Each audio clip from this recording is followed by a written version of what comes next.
Nous allons, par la grâce du Seigneur, ouvrir nos Bibles dans le livre d'un roi. Un roi, le chapitre 21.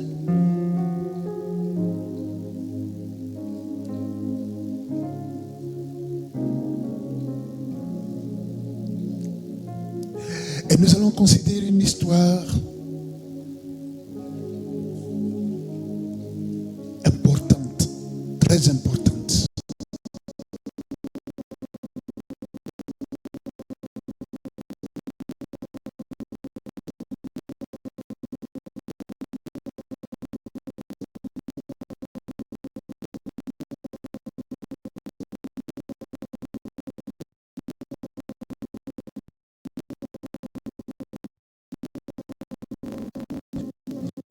Je demande qu'il y ait moins de mouvements,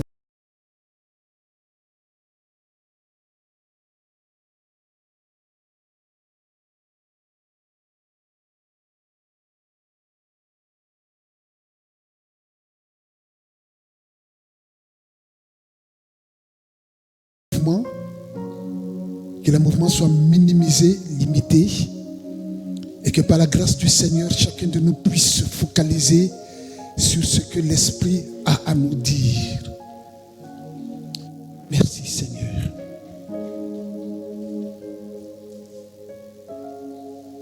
Un roi, le chapitre 21.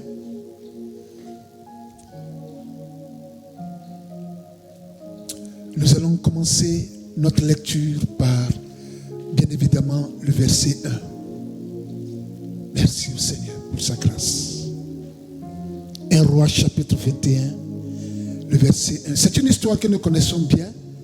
C'est l'une des histoires connues dans les Écritures, dans l'Ancien Testament. Et nous allons voir ce que l'Esprit du Seigneur a à nous communiquer ce matin. Alléluia. Tandis que nous sommes à l'abreuvoir pour recevoir du Seigneur encore de l'eau fraîche, de l'eau pure, de la nourriture fraîche et pure. Nous allons voir ce que l'Esprit de Dieu a à nous communiquer ce matin. Allons-y mon frère. 1 Roi chapitre 21 à partir du verset 1er. Après ces choses, voici ce qui arriva. Naboth de Jezreel avait une vigne à Jezreel à côté du palais d'Akab, roi de Samarie. Ok. Nous allons aller bien évidemment verset après verset. Je demande qu'il y ait moins de mouvements et que le Seigneur nous fasse grâce afin de suivre correctement ce qu'il y a ici, ce qu'il veut communiquer au cœur de chacun d'entre nous. Alors comme je le disais tout à l'heure, cette histoire-là est une histoire connue, célèbre dans les Écritures. Dieu a certainement quelque chose à dire à quelqu'un au milieu de nous et nous allons par sa grâce, n'est-ce pas, nous mettre à sa disposition afin de recevoir de lui ce qu'il a. Dans la Bible nous parle ici d'un homme du nom de Naboth. Naboth venait de la ville de Jezreel. Non, d'entame, il est bon qu'on sache que Naboth veut dire parole. Mais ça veut également dire prophétie. Parole, prophétie. Et il venait de la ville de Jezreel. Et Jezreel qui veut dire sémence de Dieu, dans le sens de champ de Dieu. Sémence de Dieu. Donc nous avons la parole, la prophétie, et nous avons la sémence de Dieu, le champ de Dieu. Ça c'est le sens, n'est-ce pas, de Jezreel. Alors il venait, n'est-ce pas, de ce pays-là. Et la Bible nous dit que ce Naboth-là avait une vigne. Et cette vigne-là était localisée près du palais du roi Akab. Alléluia. Alléluia. Alléluia. Alléluia. Donc il avait une vigne et cette vigne-là était proche à côté du palais d'Akab, le roi de Samarie. En fait, c'était le roi d'Israël, mais sa capitale, c'était Samarie. Puisque le royaume était divisé en deux parties, il y avait le royaume du nord qui s'appelait le royaume d'Israël et le royaume du sud qui s'appelait, n'est-ce pas, le royaume de Juda. Le royaume d'Israël qui était dans le nord était composé de 10 tribus principalement, et la capitale de ce royaume-là, c'était Samarie.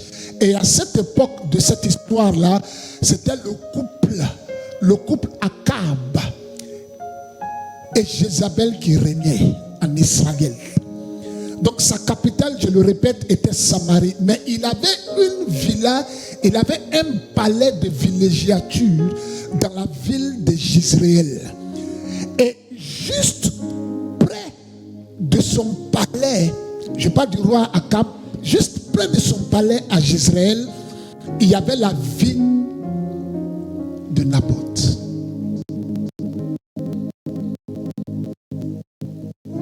La vigne de Naboth était là. Quand je regarde cette histoire-là, je me rends compte, on voit tout à l'heure, à cause de l'ancienneté, n'est-ce pas, de la vigne de Naboth, je me rends compte, je m'imagine que c'est Akab qui est venu construire son palais près de ce bois-là. Mais tu peux comprendre ici que la vigne de Naboth était à côté du palais du roi. Alléluia. Amen. Suivons bien ça. J'insiste sur ces éléments afin qu'on puisse comprendre ce que Dieu, dans sa grâce, a pour nous ce matin. Alors, voici le verset 3, s'il te plaît. Verset 3. Mais, le verset 2, pardon, le verset 2. Verset 2. Et Akab parla ainsi à Naboth: cède-moi ta vigne pour que j'en fasse un jardin potager, car elle est tout près de ma maison.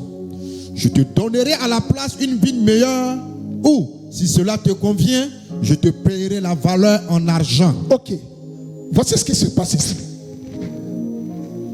Nous venons de voir que la vigne de Naboth se trouvait à côté du palais du roi. Un palais royal. Donc il y avait tout ce qui allait avec. Un palais certainement imposant. Mais c'était son palais secondaire parce qu'il régnait à partir de Samarie. C'est là-bas que se trouvait son palais principal. Mais le palais, n'est-ce pas, d'Israël était un palais, n'est-ce pas, de récréation, de villégiature. Alors il y avait tout ce qu'il fallait là-bas pour que le roi et sa famille se récréent.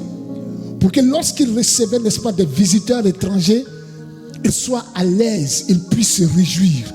Alors on pouvait trouver dans ce palais-là les meilleurs chars, le meilleur centre d'attraction, de récréation, de restauration. On pouvait voir dans ce palais-là certainement les gardes, la garde royale. On pouvait voir, n'est-ce pas, les puissants chevaux. On pouvait s'imaginer la présence des meilleurs cuisiniers. Et quand il était question, n'est-ce pas, de célébrer quelque chose là-bas, de se réjouir, de chanter, de danser, puisque c'était un palais de ce genre-là, il y avait les meilleurs danseurs, les meilleurs chanteurs, les meilleurs chanteurs, les meilleurs musiciens. Matin, midi, soir, on pouvait entendre de la bonne musique qui émanait de ce palais, la bonne nourriture qui partait de ce palais. N'est-ce pas, l'odeur de la nourriture qui émanait de ce palais était certainement fort, puissant. Et il y avait tout ce qu'on voulait, tout ce qu'on pouvait imaginer venant du roi. C'était la bonne vie, c'était la belle vie. C'était le temps, n'est-ce pas, de se réjouir. Et des choses comme ça qui allaient avec dans ce palais-là. Il avait tout ce qu'il fallait, tout ce qu'il voulait pour se réjouir, pour être à l'aise. Mais juste à côté se trouvait une vigne. Ah, que le Seigneur nous aide au nom de Jésus. Amen. Suivons bien, s'il vous plaît. Suivons bien. La vigne bien évidemment, est l'endroit où l'on cultive. Quoi? Le raisin. Et de là-bas, qu'on cherche à obtenir, quand on plante le produit final qu'on cherche à obtenir, le vin. Donc, Naboth travaillait depuis des générations, en fait des générations avant lui, nous allons le voir tout à l'heure, jusqu'en son temps, et il était prêt à céder cette même vigne-là à ses descendants. Là-bas, donc, qu'est-ce qu'il faisait? Tout près du palais royal, il avait sa vigne dans laquelle il cultivait le raisin afin d'obtenir le vin. Le vin est symbole de l'Esprit de Dieu, mais également symbole du sang de l'agneau. Quand il a pris la coupe, il contenait le vin. Il a dit, buvez ceci en mémoire de moi. C'est mon sang, le sang de la nouvelle alliance. Donc la vigne, enfin le vin symbolise également le sang de la nouvelle alliance en ce qui nous concerne nous. Donc tout près du palais royal se trouvait un champ de vigne. Tout près du palais royal se trouvait, n'est-ce pas, le champ de raisin qui allait produire le vin.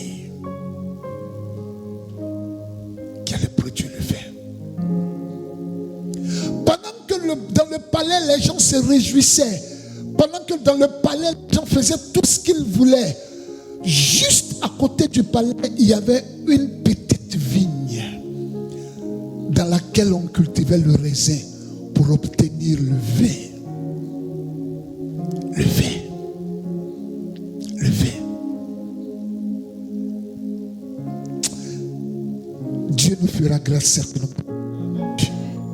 Et que dans cette vigne-là, un homme travaillait à avoir le vin. Je veux regarder l'image de l'église d'aujourd'hui. Et qu'à côté se trouve une petite assemblée qui est restée fidèle au message du vin, qui va produire l'élément important du sang, le sang de la nouvelle alliance. Une église qui reste focalisée sur ce qui doit sortir d'elle, le message de salut. Une église qui reste focalisée sur ce qui doit émaner d'elle, le message de la croix, le message du vin, le message de la vigne. Une telle église, mais juste auprès d'elle se trouve un palais imposant dans lequel toutes sortes de vices se trouvent. Mais cette église-là demeure fidèle au travail de la vigne. Le palais est là, mais Naboth ne s'intéresse pas à tout ce qui sort du palais. Tout ce qu'il entend du palais ne l'intéresse pas. Tout ce qui émane du palais ne l'intéresse pas. La bonne nourriture, l'odeur de la bonne nourriture qui sort du palais ne l'intéresse pas. Il est focalisé sur sa vigne. Les bruits de puissants musiciens, de grands musiciens, les concerts qui se font dans le palais ne l'intéressaient guère. Tout ce qui était dans son cœur, c'était de produire le vin qui était symbole de la nouvelle alliance. Il était focalisé sur ce qui se passait dans la vigne. Et tout ce qui se passait dans le palais ne l'intéressait point. Il était focalisé là. Chercher audience auprès du roi ne l'intéressait pas.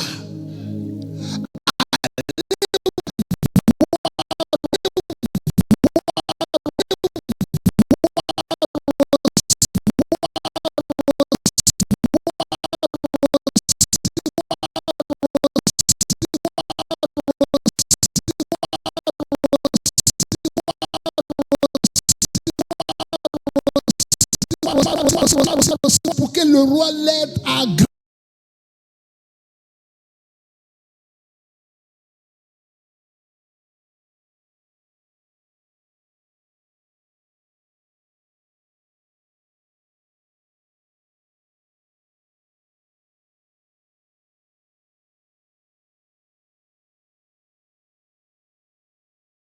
grandir, sa vigne ne l'intéressait pas.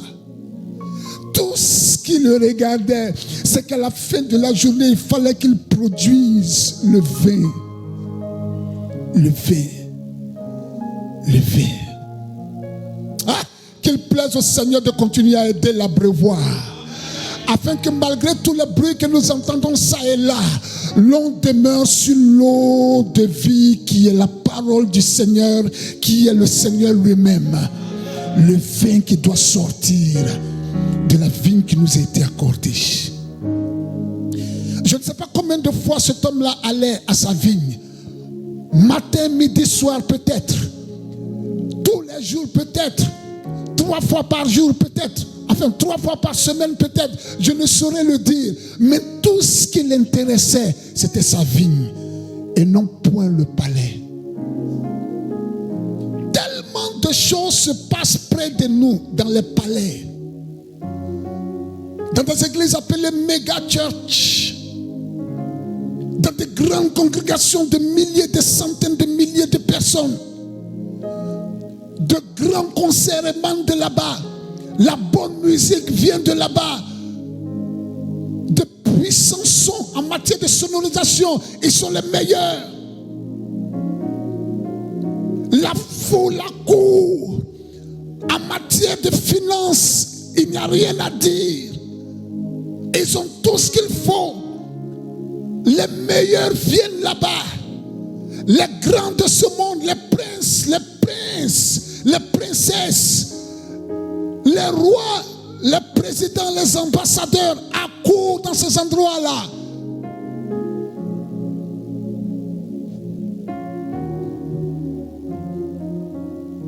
Mais Naboth était fixé sur sa vigne. Sur sa vigne. Sur sa vie. Il avait un résultat à produire. Il avait quelque chose à présenter. Près de l'endroit d'où émanait la déchéance morale d'Israël, la déchéance spirituelle d'Israël, près de l'endroit où Jézabel avait sa résidence privée, Naboth, qui signifie parole, qui signifie prophétie, était focalisé sur sa vigne. Il était focalisé. Il s'accrochait à sa vigne. Il s'accrochait à la parole, lui-même étant parole. Mais comme je l'ai dit tout à l'heure, Jezreel également veut dire sémence de Dieu. À cet endroit où se trouvait la sémence de Dieu, mais une partie de cette sémence était en train de corrompue à cause de la présence du palais d'Akab. Lui, il est resté sur la partie qui devrait produire, et produire, n'est-ce pas, le fruit digne de la repentance. Il est resté focalisé. J'imagine tous les rois, tous les princes, tous les grands qui venaient, n'est-ce pas, à Jezreel, dans le palais d'Akab, et qui certainement regardaient Naboth de loin en train de cultiver sa vigne. Il le dépassait quelquefois certainement sans jamais le saluer. Qui est ce vignard-là? Qui est ce vieillard?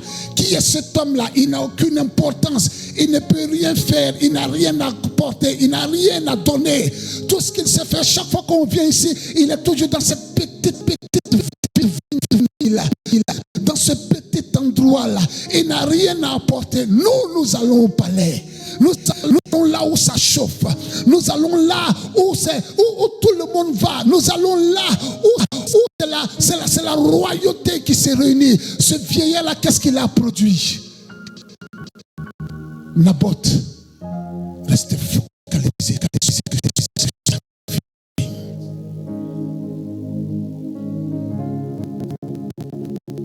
Restez focalisé.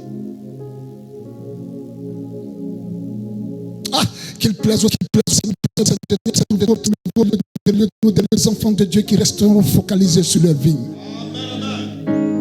Qui resteront focalisés sur la parole du Seigneur. Dont les cœurs continueront de battre pour le roi des rois. Qui resteront focalisés sur la vigne afin de produire le message de salut de l'humanité. Afin de cultiver activer davantage, n'est-ce pas, l'esprit du message de salut de l'humanité, afin de continuer à produire le message qui va donner, n'est-ce pas, le salut à l'humanité. Il reste focalisé sur sa vie.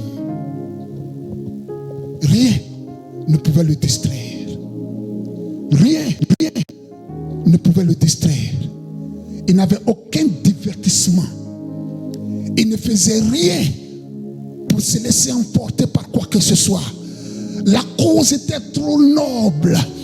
Le travail était trop sérieux pour qu'il se laisse distraire par quoi que ce soit. Même la présence du roi ne l'intéressait pas. Même la présence du roi ne lui donnait pas de trembler. Il était sérieux dans ce qu'il faisait.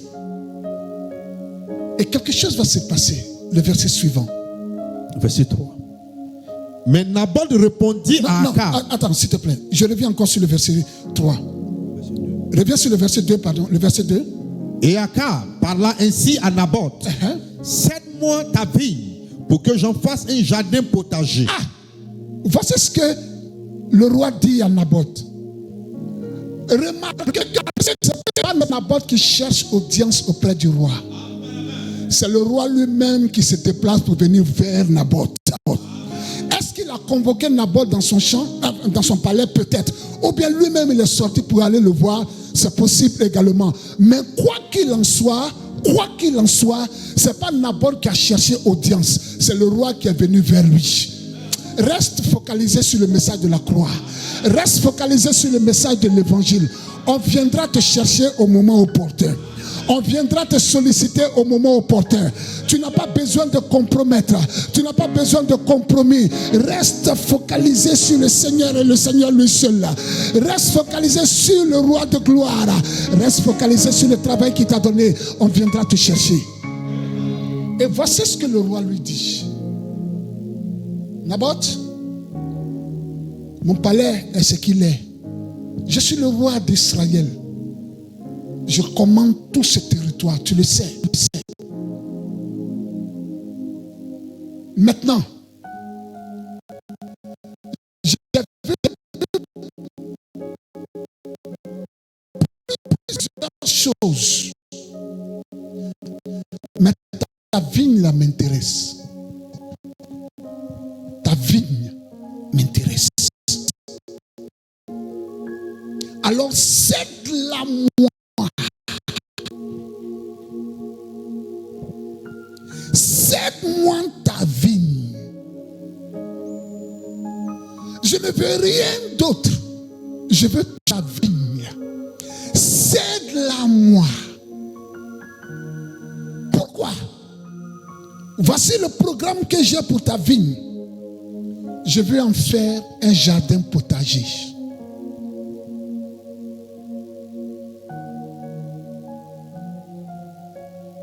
Je veux en faire un jardin potager. Cède-la moi. Je veux en faire un jardin potager. Dieu d'Israël, c'est pas possible. Enfin, c'est pas possible. C'est Dieu, c'est incompréhensible. Il dit, cède-moi ta vigne. Tu sais pourquoi? Non, mon roi, je veux en faire un jardin potager. On l'a vu tout à l'heure.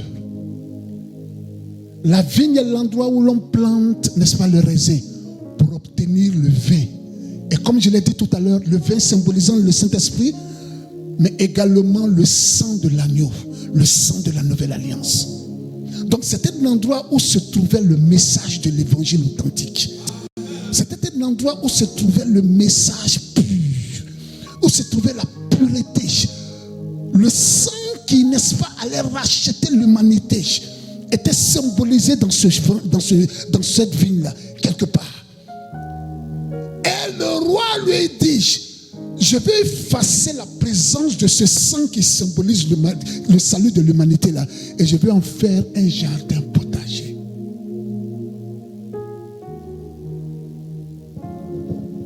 C'est ainsi que plusieurs de nos assemblées sont devenues des jardins potagers. Des Les assemblées qui prêchaient autrefois l'évangile, qui prêchaient la croix, qui prêchaient la pureté de l'évangile, sont devenus aujourd'hui des jardins potagers. C'est quoi un jardin potager? Quelqu'un peut m'aider? Qu'est-ce qu'on trouve dans un jardin potager? Des légumes. Alors regardez ce qui se passe. La plupart des légumes que nous avons dans les jardins potagers sont des plantes qui ne vont pas en profondeur. Elles ont des racines en surface pratiquement. À tout moment, tu peux shooter et puis ça quitte en même temps. Elles ne sont pas enracinées, ces plantes-là. Leurs racines ne vont pas en profondeur. C'est l'une des raisons pour lesquelles, puisque la plupart de nos assemblées sont devenues des jardins potagers, les chrétiens ne sont plus enracinés. Ils sont emportés à tout vent de doctrine. Tout ce qui vient les emporte. Pourquoi? On a accepté, n'est-ce pas, le compromis. On a accepté de livrer les champs de vigne et d'en faire, n'est-ce pas, des jardins potagers. Alors j'imagine, chaque fois que le roi a réussi à prendre une vigne pour en faire, n'est-ce pas, un jardin potager, j'imagine alors toutes ces vignes, tous ces raisins en train d'être déracinés avec puissance et violence. Et là maintenant on déposait carottes, on déposait gombo, on déposait aubergines, on déposait tomates, des choses qui produisent rapidement mais qui n'ont pas de racines, des choses qui produisent vite mais qui n'ont pas de racines. C'est l'une des raisons pour lesquelles dans la plupart de ces assemblées qui ont été vendues, livrées et qui ont été transformées en jardins potagers, nous avons des chrétiens, de nombreux chrétiens qui n'ont aucun enracinement dans le Seigneur Jésus-Christ.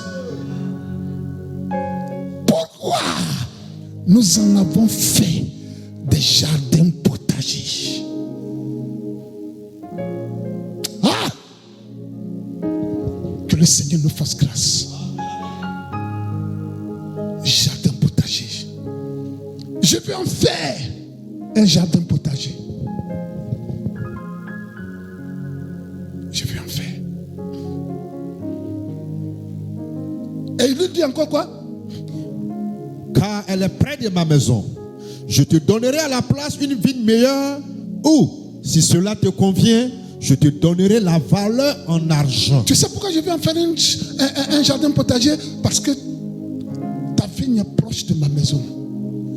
Et puisque c'est moi qui règne ici, c'est moi qui suis l'homme le plus célèbre en matière de religion, en matière de chrétienté, il va falloir que tu tombes sur mon escarcelle. Il va falloir que tu deviennes l'un de mes petits. Et comme je l'ai fait ailleurs, je vais faire la même chose avec toi également. Jardin potager. Je veux ôter ce message de crucifixion de Jésus. Je veux ôter ce message de salut que Christ a envoyé. Je veux l'enlever carrément du milieu de toi. Et je veux planter des choses qui seront faciles à manipuler, faciles à gérer, faciles à adopter, faciles à manipuler. Je veux faire de cela un jardin potager parce qu'il est près de chez moi.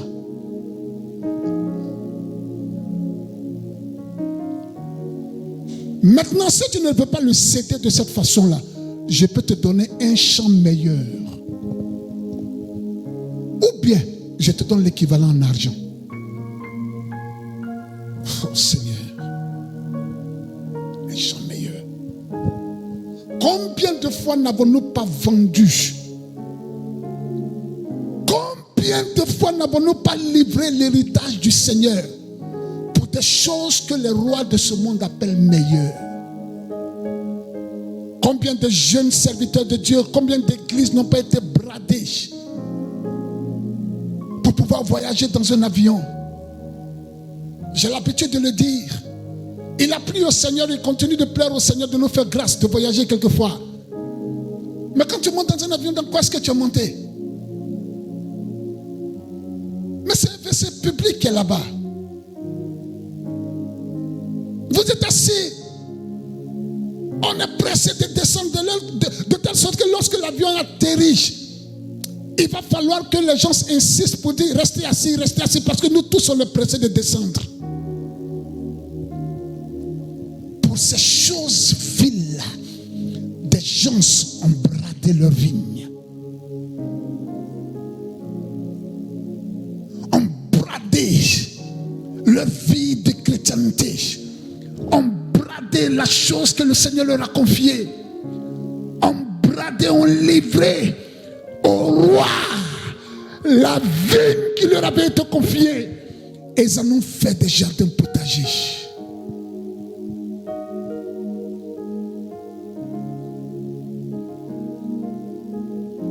Je te donnerai quelque chose de meilleur. Qu'est-ce qui est mieux sur cette terre-là que le message de l'évangile?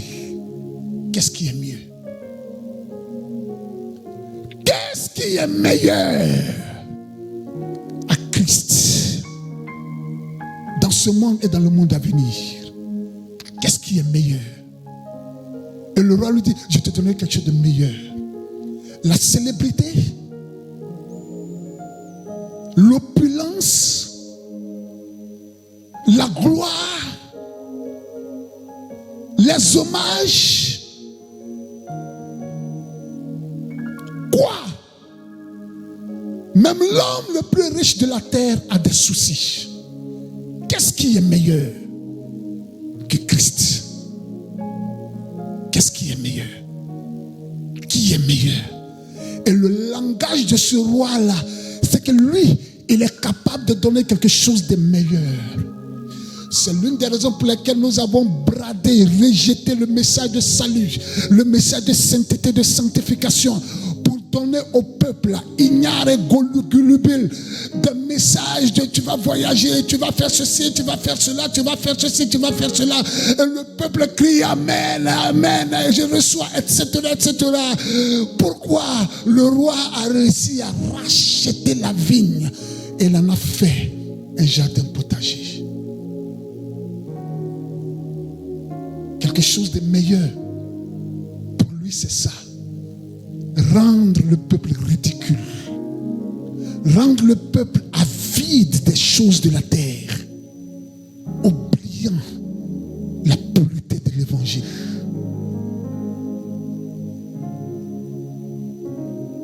Oubliant la pureté de l'évangile.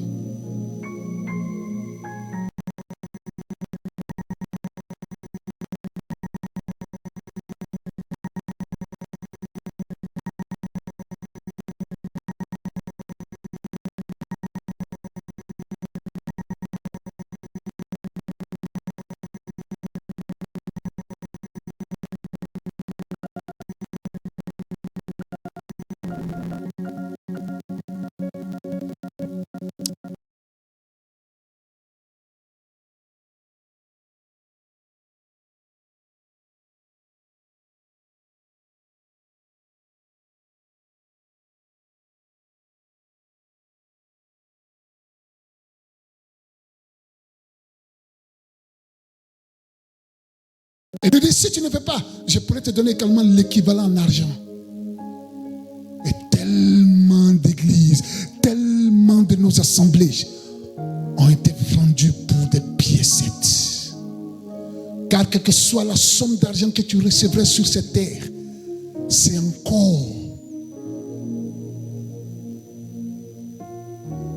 de la petitesse devant l'éternité.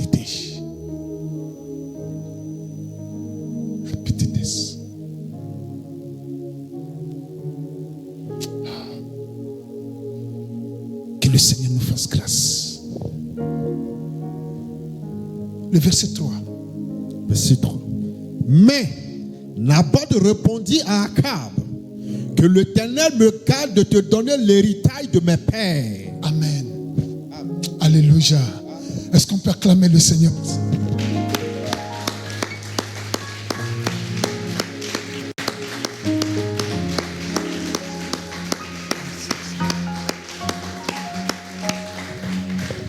Que l'Éternel me garde de te donner l'héritage de mes pères. Que l'Éternel me garde. Que l'Éternel trouve au milieu de nous des bien-aimés qui pourront déclarer ces mêmes paroles-là. Lorsqu'une proposition comme celle d'Akab viendra vers eux. Que le Seigneur nous donne de trouver des églises qui vont rester fermes et fidèles à la cause du Seigneur lorsque des propositions comme celle d'Akab viendront vers eux, vers elles. Que l'Éternel me garde.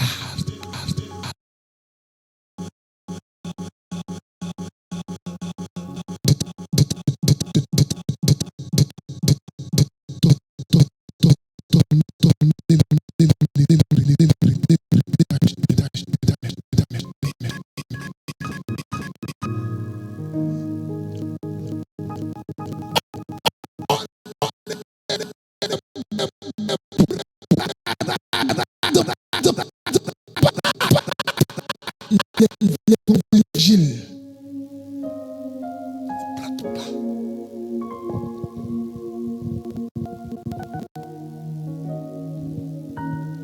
Justement, la Bible nous dit de nous soumettre aux autorités, mais pas dans ce cas-là. On ne brade pas l'évangile.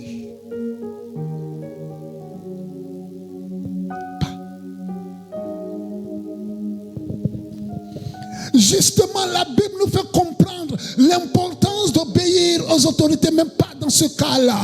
On ne brade pas l'évangile. On ne fait pas. Des autorités spirituelles qui s'élèvent pour amener le peuple dans un champ de potager, un jardin de potager, faisant de peuple qui est enraciné en Christ, un peuple qui est devenu léger, un peuple qui est devenu vil, faible, qui manque d'importance, qui n'a plus de poids, un peuple qui bavarde à longueur de journée, pour lequel le nom du Seigneur n'a plus de force et de puissance, un peuple qui a fait que Christ n'est plus regardé par ceux du dehors. Un peuple qui est devenu bavard et qui a essayé de faire de son Dieu un Dieu bavard. Chaque matin quand nous nous levons, il y a une nouvelle prophétie. 2 heures de temps après, quelqu'un vient contredire cette prophétie. Il a toujours le nom du Dieu des chrétiens. 5 heures de temps après, un autre se lève encore pour dire non, voici plutôt ce que Dieu a dit. Avant la fin de la journée, quelqu'un d'autre s'est levé encore pour dire voici ce que Dieu a dit, faisant de Dieu un Dieu bavard, plaisantin devant ceux qui ne connaissent pas l'Éternel. Pourquoi? Ils sont devenus tous des jardins potagers. Quand on regarde dans l'église, on ne voit que des tomates au lieu de voir de la vigne. On ne voit, n'est-ce pas, que des aubergines au lieu de voir des figuiers. On ne voit, n'est-ce pas, que des piments au lieu de voir des cèpes. Au lieu de voir des oliviers, on ne voit que des aubergines. Quelqu'un nous a transportés et il a fait de nous des jardins potagers. Mais Dieu soit béni. Il y a un reste encore. Il y a un reste qui est resté fidèle à la vigne. Un reste qui est resté fidèle au raisin. Un reste qui est resté fidèle au vin. Un reste qui est resté fidèle au message. Un reste qui est resté fidèle à l'abreuvoir. Et qui continue de s'abreuver. Qui continue de s'abreuver. De s'abreuver de la parole de vie. De s'abreuver de la parole de vie. De s'abreuver de la parole de vie. De s'abreuver de la parole de vie. Afin de produire des fruits dignes de la repentance. Un peuple qui, quoi qu'il soit faible en nombre, a décidé de ne pas vendre l'héritage de ses pères. Nous ne vendrons pas l'héritage de nos pères. Nous ne vendrons pas l'héritage laissé par les prophètes de la Bible. Nous ne vendrons pas l'héritage laissé par les apôtres. Nous ne vendrons pas cet héritage-là. Nous resterons fidèles. Nous resterons loyaux à ces choses-là. Nous resterons loyaux. Naboth répondit, que l'Éternel me garde de te donner l'héritage de mes pères. Regarde encore si tu as dans ton cœur, si tu as entre tes mains l'héritage qui t'était donné quand tu t'es converti. Le message qui t'était communiqué quand tu t'es converti il y a des années de cela, est-ce qu'il est encore intact? Est-ce qu'il est encore pur? Est-ce qu'il est encore sain? Est-ce qu'il provient toujours de la vigne? Ou bien il est devenu potager?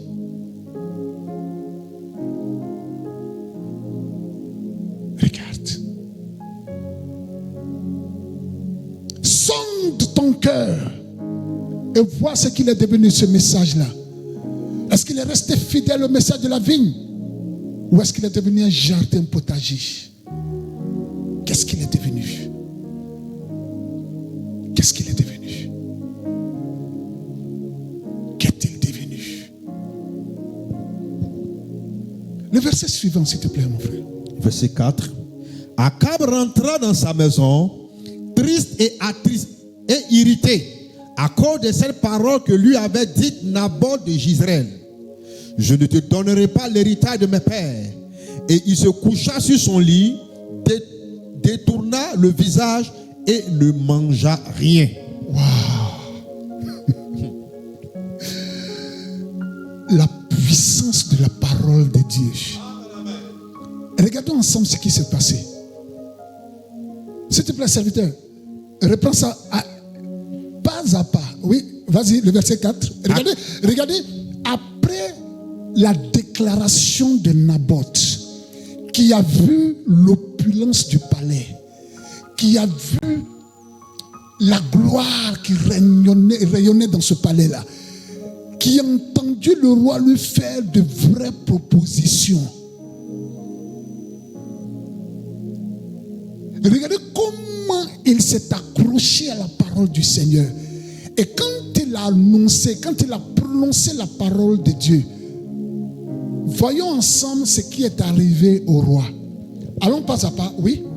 Akab rentra dans sa maison. Ok, donc quand il a dit, quand Naboth lui a dit que l'Éternel me garde, de faire quoi? De donner l'héritage de mes donner pères. l'héritage de mes pères. Il déclarait, n'est-ce pas, sa fidélité à la parole de Dieu. Amen. Là. Et prononçait alors la parole du Seigneur. La première chose qui est arrivée à Akab, qu'est-ce qu'il a fait? Akab rentra dans sa maison. Il est rentré dans sa maison. La parole du Seigneur. Peu importe le titre que tu pourrais avoir, si tu croises un véritable enfant de Dieu pour lui faire une proposition malsaine, une proposition qui ira contre le programme de Dieu, non seulement pour sa vie, mais pour le reste de l'humanité, la première chose qui t'arrivera, tu rentreras. Amen, amen. Rentrer ici peut être de deux formes. Soit physiquement tu rentres chez toi, physiquement tu t'en vas à la maison, ou bien tu quittes la terre. Tu rentres. La puissance de la parole de Dieu, lorsqu'elle émane d'un enfant de Dieu qui s'est abreuvé continuellement à la parole du Seigneur et qui n'a point cherché à plaire à quiconque ou à quoi que ce soit, quand il annonce la parole du Seigneur, ce qui est devant lui rentrera. Amen. Qu'il en soit ainsi pour quelqu'un au milieu de nous. Dans le précieux nom de Jésus. Le puissant roi Akab est rentré. Il est rentré. Il a quitté la présence de Naboth. Qu'est-ce qui lui est arrivé par la suite? Akab rentra dans sa maison triste et irrité. Ah! Il est rentré dans sa maison. Regardez ce que c'était une fois seulement que Naboth avait parlé. Il a parlé une seule fois. C'est l'une des raisons pour lesquelles nous ne devons pas être bavards. Amen. Celui qui parle trop ne manque point de péché. Amen. Et celui qui parle trop, c'est vide de puissance. C'est vide de puissance. Même au milieu des autorités des nations, les présidents en général ou les rois de façon générale ont quelques jours de prise de parole. Si tu les entends parler encore, c'est qu'il y a eu un sommet, ou il y a eu une manifestation, ou il y a eu quelque chose comme ça. Sinon, quand ils s'adressent à la nation, il y a juste quelques jours. Ici, c'est la veille de l'indépendance. Et puis, le 31 décembre. Ça, c'est l'adresse à la nation. Les autres fois où le président parle, c'est qu'il y a eu une manifestation, et puis bon, il a pris la parole comme ça, et puis cette chose. Mais l'adresse à la nation, la veille de l'indépendance, et puis le 31. Ça, c'est les 2 jours. Les autres jours, il parle, hein, mais ce n'est pas forcément une adresse comme ça à la nation. C'est comme ça se passe également dans les autres pays. Ils parlent, ils peuvent s'adresser au peuple comme ça. Il y a un truc qui est venu, bon, ils parlent au peuple, ou bien un truc politique, ou bien ils ont reçu, il y a eu une manifestation mondiale, ou bien internationale, ils ont pris la parole et tout ça. Mais à la nation, ici, là, la veille de l'indépendance, et puis le 31. Je ne sais pas s'il y a un autre jour. Parce que les chefs ne parlent pas trop. Quand ils parlent, ça, c'est l'attention est généralisée.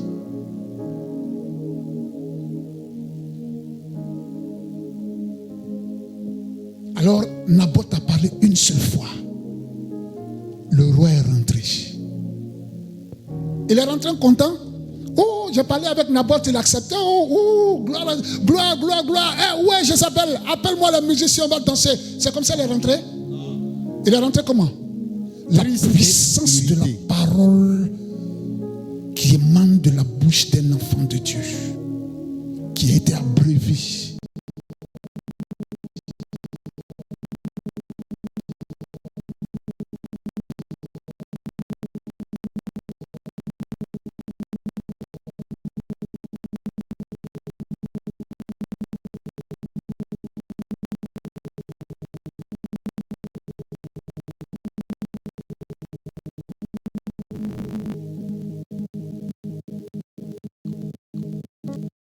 Rend l'ennemi triste.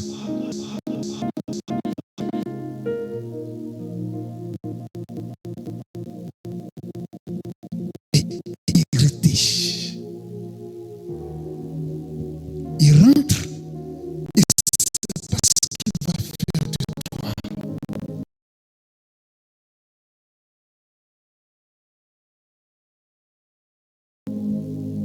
Parce qu'il n'a pas la capacité de le faire. Il est attristé parce qu'il échoué dans sa tentative de te proposer les choses de ce monde. Il est attristé, mais en même temps irrité. Quelqu'un comme ça peut me résister. Il est irrité. Mais c'est quelqu'un comme cela-là, c'est celui qui est resté fidèle à la cause divine. Qu'il en soit ainsi pour quelqu'un au milieu de nous. Dans le précieux nom de Jésus de Nazareth, qu'il en soit ainsi. Des gens qui vont rester fidèles à la cause céleste.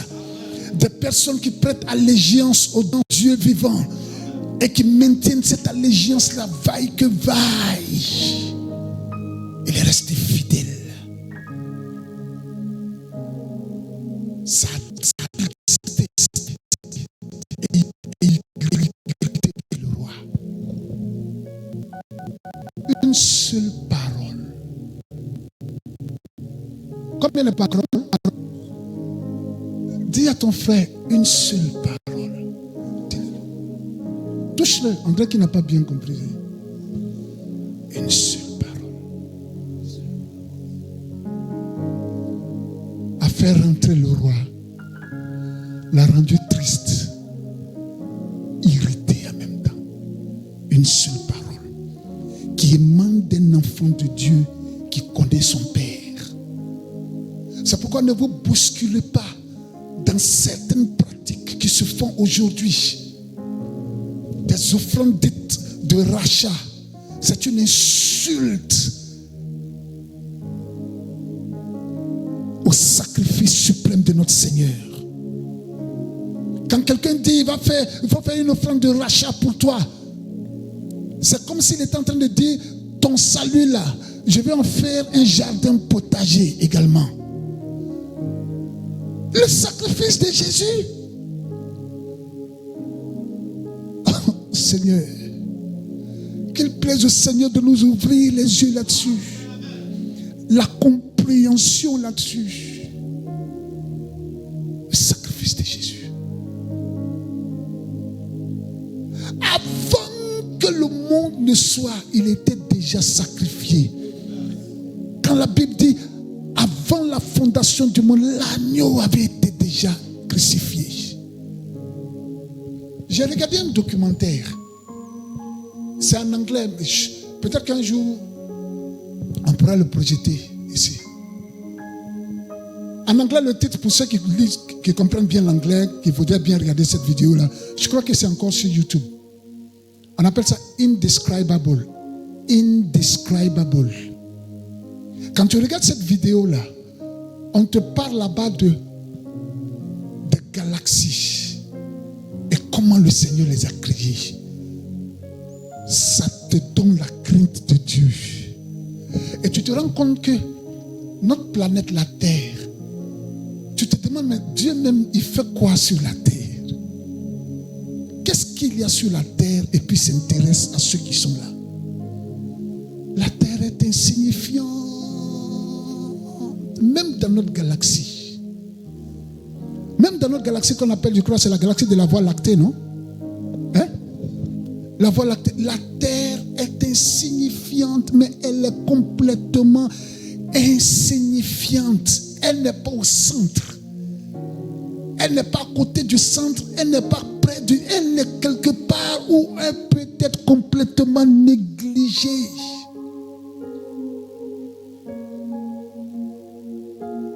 Et on essaie de te montrer des galaxies que les puissants appareils qu'ils ont utilisés pour pouvoir regarder très très très loin, à des années-lumière de la Terre et de notre galaxie même. À la fin de cette vidéo-là, les gens ont découvert dans une galaxie mais hyper éloignée de la nôtre. Ils ont dépassé, ils sont sortis de notre galaxie, la Voie lactée, ils sont sortis de l'autre galaxie là qu'on appelle ça, j'oublie le nom de l'autre galaxie.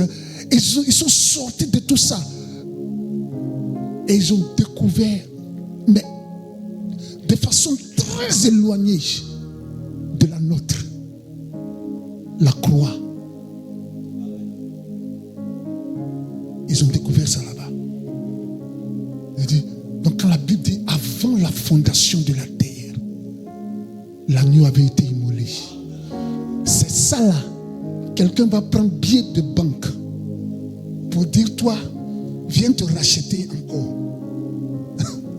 C'est d'Israël.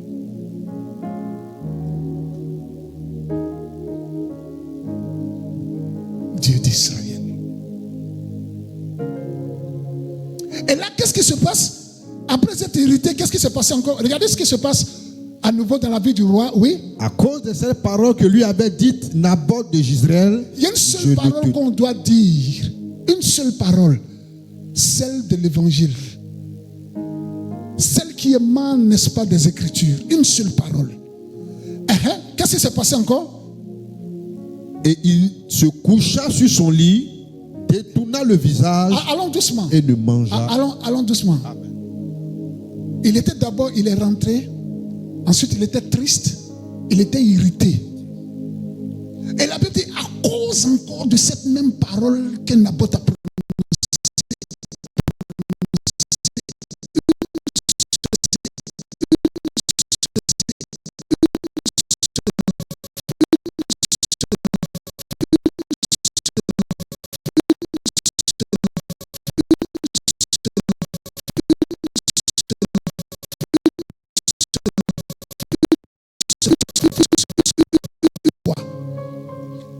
qu'il a fait? Oui, reprend. Et il se coucha sur son lit. Il se coucha sur son lit.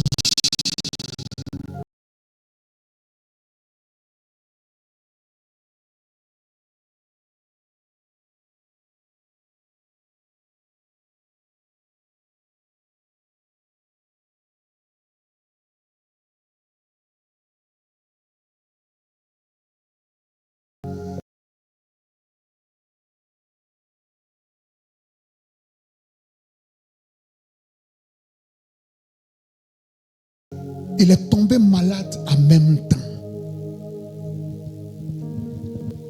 En même temps. À cause de la parole d'un fils loyal. Loyal. À la cause céleste. Le roi est allé se coucher en même temps. Peut-être qu'avant de sortir pour aller voir Naboth, il avait commandé la nourriture. Un truc qui est bon, je sors tout à l'heure, je viens, mais préparez-moi telle chose, j'arrive tout à l'heure. J'ai bien envie de manger ça. Peut-être. Mais quand il a entendu Naboth une seule fois, il est non seulement rentré pour se coucher, mais qu'est-ce qu'il a fait? Il se coucha sur son lit, détourna le visage. Il a détourné son visage. Il ne veut même pas parler à quelqu'un. Il ne veut pas voir qui que ce soit. Il ne veut pas entendre qui que ce soit. Il regarde le mur. Et puis, vous savez, quand c'est comme cela, là, le film de la conversation revient. Oh bien, ça ne revient pas. Ça revient. Le voici devant son écran. Un écran géant. Et puis Naboth est en train de lui dire que l'Éternel me garde de vendre l'héritage de mes pères. Et il regarde encore, c'est le même film qui réapparaît, que l'Éternel me garde de te donner l'héritage de mes pères. Et il regarde encore, c'est le même film qui revient, que l'Éternel me garde. Et puis peut-être quelque part il se dit, mais pourquoi je ne l'ai pas giflé même? Mais tu ne l'as pas giflé. Le film là, voici ce qu'il est, que l'Éternel me garde de te donner l'héritage de mes pères. Et il regarde encore, pourquoi je n'ai pas dit à mes soldats de l'arrêter même? Tout ce qu'il entend c'est que l'Éternel me garde de te donner l'héritage de mes pères. Que l'Éternel garde l'abreuvoir de vendre l'héritage de l'Éternel. Que l'Éternel garde l'abreuvoir de vendre le message de l'Évangile. Que l'Éternel garde l'abreuvoir. Que l'Éternel garde le peuple de l'abreuvoir de brader le message de l'Évangile. Il détourna son visage. La parole d'un seul homme. Pas d'un groupe. Pas d'un groupe d'intercession. Pas d'un groupe musical. Ou quelque chose de ce genre-là. Un seul enfant de Dieu qui connaît l'héritage de l'Évangile. Et se détourna. Et là, qu'est-ce qui se passe par la suite? Et ne mangea rien.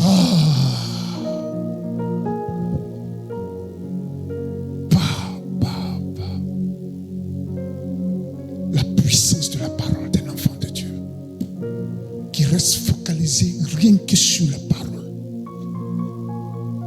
Il ne va pas prendre l'huile qui vient d'Israël ou bien l'eau qui vient du Jourdain ou bien médicaments qui viennent de comment on appelle ça? On a trouvé le tombeau d'Élisée. On a trouvé son tombeau là. On allait racler un peu l'os qui est resté là. Voici ça ici. Voici ça. 1 million la petite bouteille. Il n'est pas allé faire ça. Il a seulement prononcé la parole du Seigneur. Que le Seigneur remplisse nos bouches de sa parole. De sa parole. Que l'Éternel remplisse nos bouches. Le roi n'a pas mangé. Son appétit est coupé.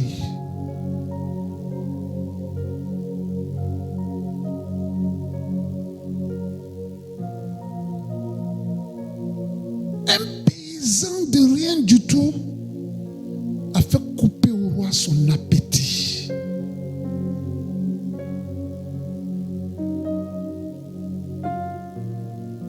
Couper au roi son appétit. Mais pourquoi? En fait, c'est la parole du Seigneur qui est en lui.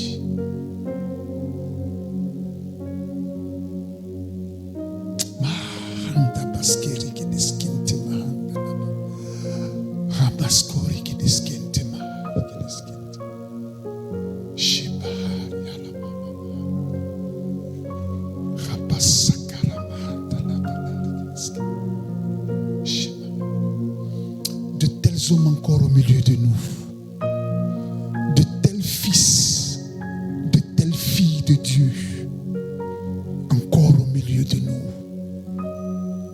des gens pleins de la parole de Dieu, qui n'ont pas regardé au palais du roi, qui n'ont pas regardé à la célébrité de celui qui leur parlait.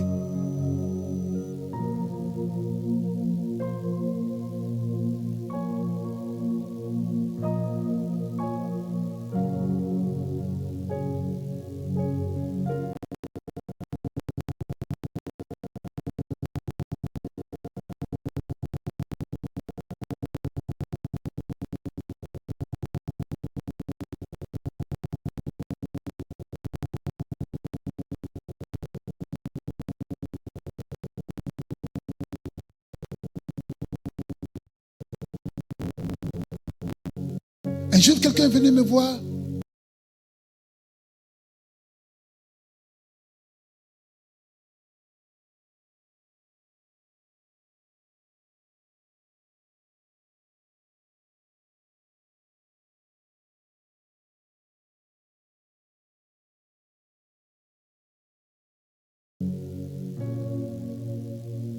Un homme puissant.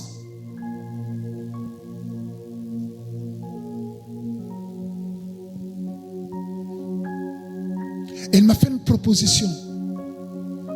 Il m'a dit, jeune homme, je suis membre de telle église. Je ne mentionnerai pas le nom de l'église. J'ai vu des jeunes gens prêcher. J'ai vu des hommes prêcher. J'ai vu des hommes annoncer.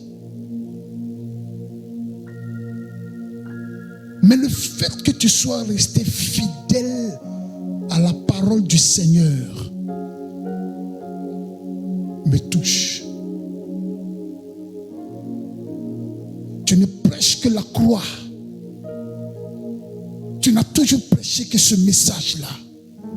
Les années sont passées. On se disait, oh, il va arrêter, il va compromettre, il va rentrer dans la danse comme les autres. Tu es resté fidèle à cela. Alors voici ce que j'ai pour toi. Et il me dit, trouve un lieu.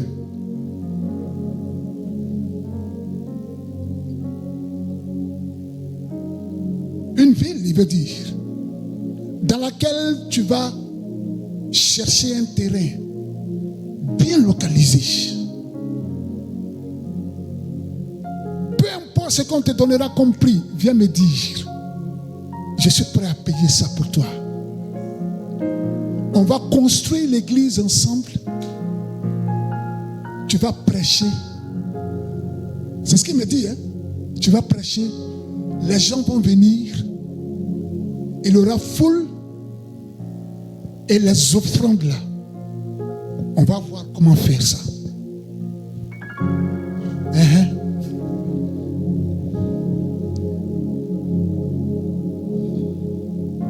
Et c'est un homme qui était le représentant d'un pays très, très, très, très puissant actuellement. Un pays de l'Asie très puissant. Il représentait ce pays-là. Il avait certaines opportunités. Il avait yacht. Il avait, comment on appelle ça? Maison, n'en parle pas. Il avait des choses, mais tu sais qu'il n'est pas en train de badiner. Et puis il m'a dit directement, les offrandes là, on va voir comment faire ça. En d'autres mots, c'était un gars juste en fait. Tu as ta part, j'ai ma part. Va périr avec ton argent. Je ne ferai pas ça. Ah! Je ne braderai pas l'évangile pour ces choses-là. Je ne ferai pas. Je ne ferai pas. Je l'ai quitté pour ne plus même l'appeler encore. Parce que des gens viennent avec des propositions. Bien aimé, il y a des propositions là. Il y a des propositions. Si tu n'es pas loyal au Seigneur, parce que vous pensez que Naboth n'avait pas de soucis financiers ou bien quelque chose comme ça? Il y a des propositions. Si ce n'est pas le cœur du Seigneur que tu transportes, tu vois tous tes problèmes résolus en même temps. Parce que qui ne veut pas devenir millionnaire au milieu de nous? Qui ne veut pas devenir milliardaire? Beaucoup sont dans nos églises, c'est à cause de ça. On a entendu que Dieu rend riche. Donc on s'en va là-bas pour voir.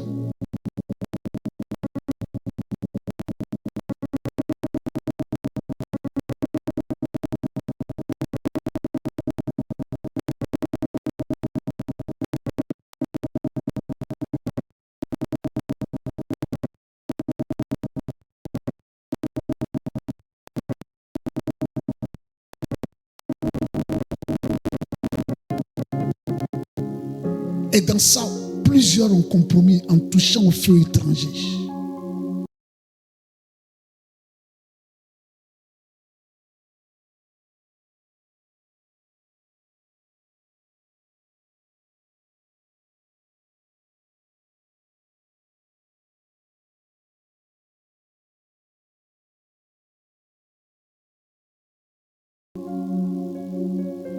En touchant au feu étranger.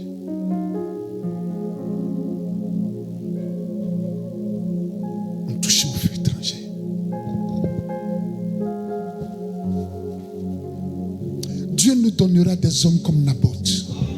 Dieu nous donnera des femmes comme Naboth. Dieu donnera à cette assemblée des hommes et des femmes comme Naboth. Des personnes remplies de Dieu. Remplies de Dieu. Remplies de Dieu. Remplies de l'Esprit de Dieu. Remplies de la parole de Dieu. Des personnes qui ne vivent que pour le Seigneur. Qui ne veulent que le Seigneur. Qui ne cherchent que le Seigneur. Qui ne demandent que le Seigneur. De telles personnes à l'abreuvoir, Dieu enverra.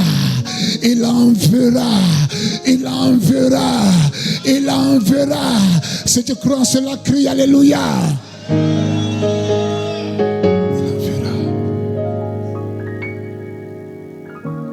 Il enverra.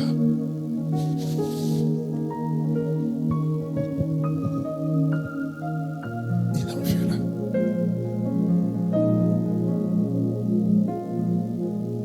C'est là que Jézabel entre en action. Oui. Le verset 5. Verset 5. Jézabel, sa femme, vint auprès de lui et lui dit: pourquoi as-tu l'esprit triste et ne manges-tu point?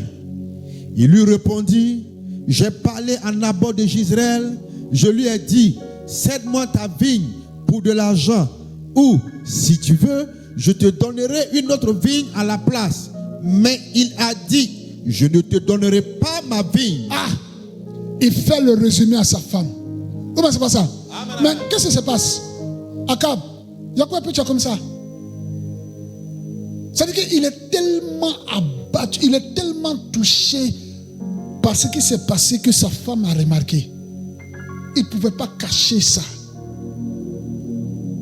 Et puis il lui dit: c'est pas Naboth. Hein? C'est pas Naboth.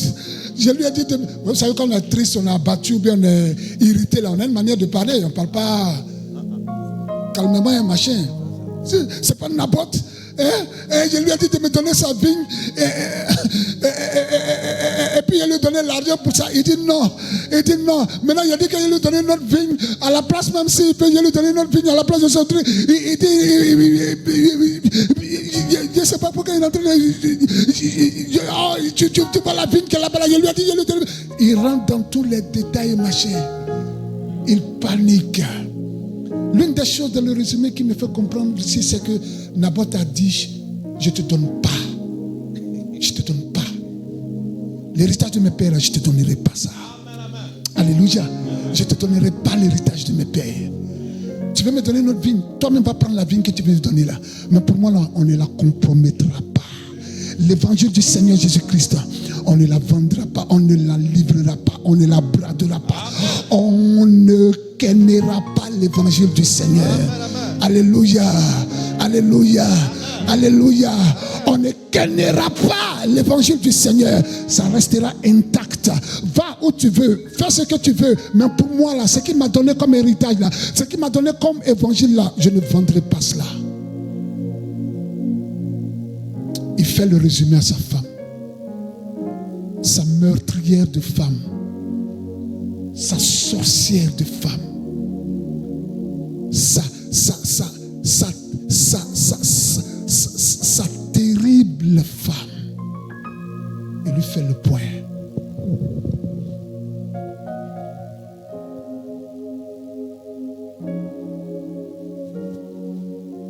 Au verset 7, elle répond. Alors Jézabel, sa femme, lui dit, est-ce bien toi maintenant qui exerces la souveraineté sur Israël? Lève-toi, prends de la nourriture et que ton cœur se réjouisse. Moi, je donnerai la vigne de Naboth de Jezreel. Attends. Akab, c'est toi qui es là comme ça. Un Naboth de rien du tout te parle. Et puis regarde l'état dans lequel tu te retrouves. C'est lui qui est devenu roi, maintenant ben c'est toi qui es roi. C'est lui qui commande Israël, mais c'est toi qui commandes Israël. Je me suis rendu compte alors que si Naboth avait reçu l'autorité, la permission de Dieu de mettre fin au règne d'Akab, il pouvait terminer ça. Ce qui sortait de sa bouche était trop puissant. Ces paroles étaient trop puissantes. Jusqu'à ce qu'il y ait un conseil restreint au sommet de l'État à cause des paroles de ce jeune homme-là. Est-ce que Dieu peut trouver des hommes et des femmes comme ça au milieu de nous? Des chantres comme ça au milieu de nous, des techniciens comme ça au milieu de nous, des prédicateurs comme ça au milieu de nous. De tels hommes. De tels hommes. Au milieu de nous.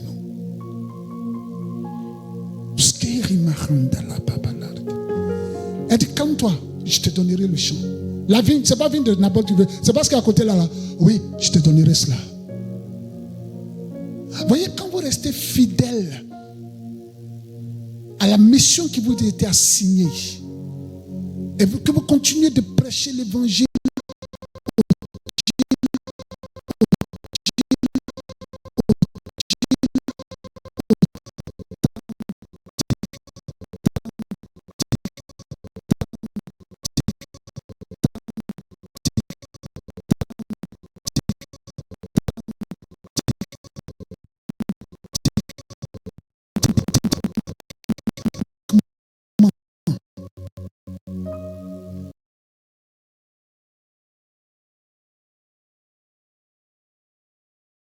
c'est comme si on ne vous voit pas, mais en fait on vous voit.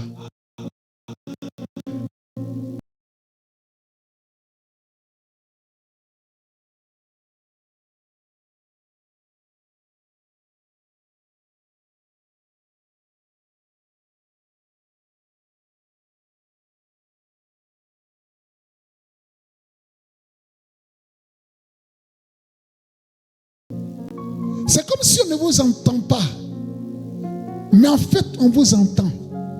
Le palais va mettre tout le bruit qu'il faut pour pour attirer l'attention des hommes. Mais dès que le bruit finit, c'est toi qu'on regarde. Même au milieu du bruit, les gens encore les regardent sur toi. Mais lui là, qu'est-ce qui se passe? Il n'est même pas attiré par quoi que ce soit. Ainsi sera-t-il ici également pour l'abreuvoir. Pour l'abreuvoir. Ils regardent, ils suivent de près comme de loin.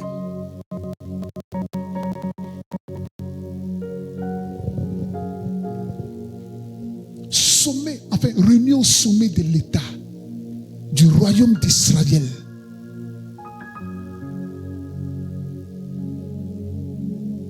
Pour régler cette affaire-là. Et qu'est-ce qui se passe?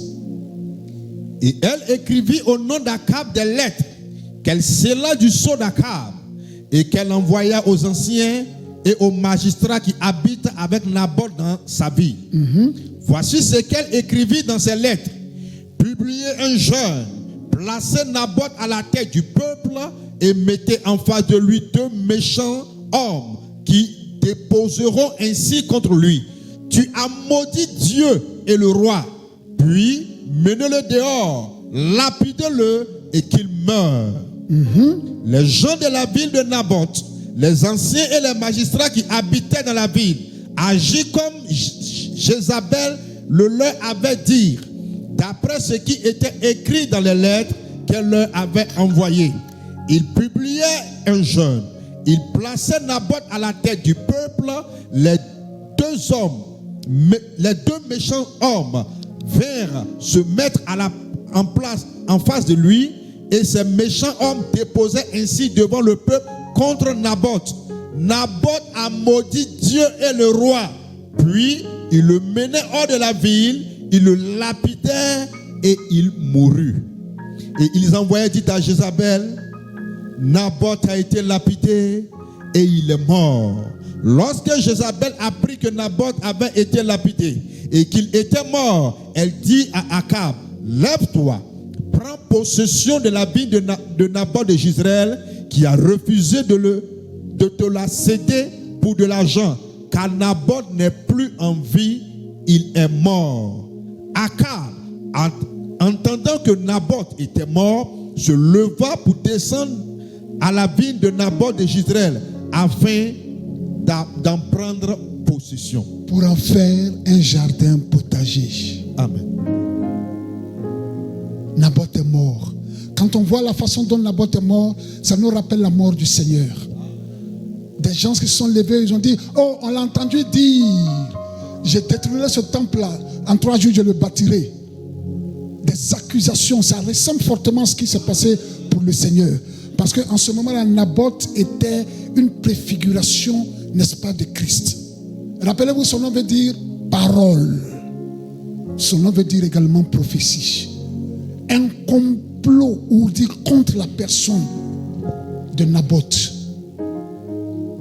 Et voici ce qui est arrivé. Il est mort.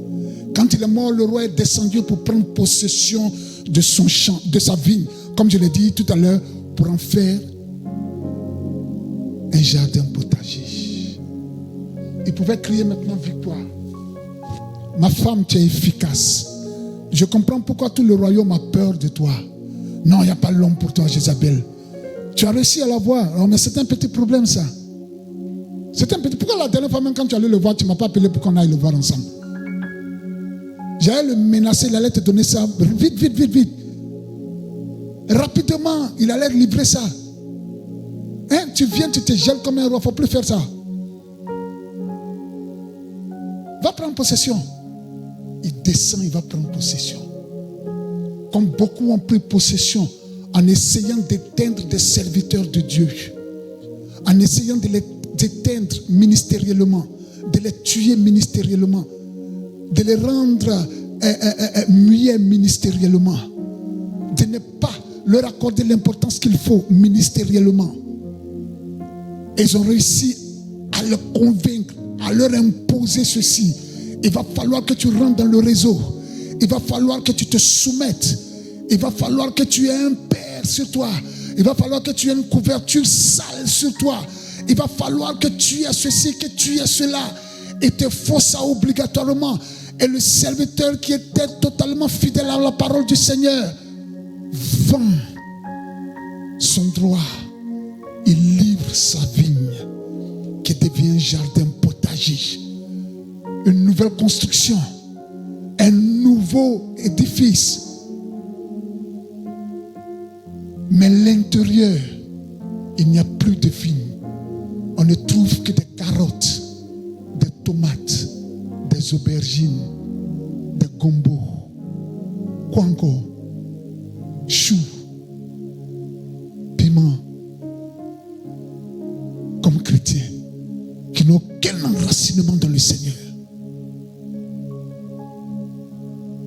il va prendre possession. Ils ont crié victoire, célébration, gloire. Les dieux Baal et Astarté de Jézabel ont réussi à prendre la semence de l'Éternel. La semence de Dieu, parce que Jézabel veut dire semence de Dieu. Ils ont réussi à tuer la parole, Naboth. Ils ont réussi à tuer la prophétie. Ils ont pris possession de la semence de Dieu.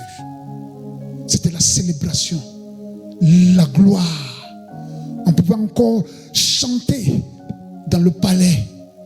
On pouvait encore célébrer, danser, organiser une fête. Parce que la dernière résistance près du palais est tombée. Juste au moment où ces choses-là se passaient, le verset 17 nous dit quelque chose. Alors la parole de l'Éternel fut adressée à Élie le Tishbite en ces mots. Lève-toi, descends au devant d'Akab, roi d'Israël à Samarie. Le voilà dans la ville de Naboth où il est descendu pour en prendre possession. Ça c'est plus qu'un film.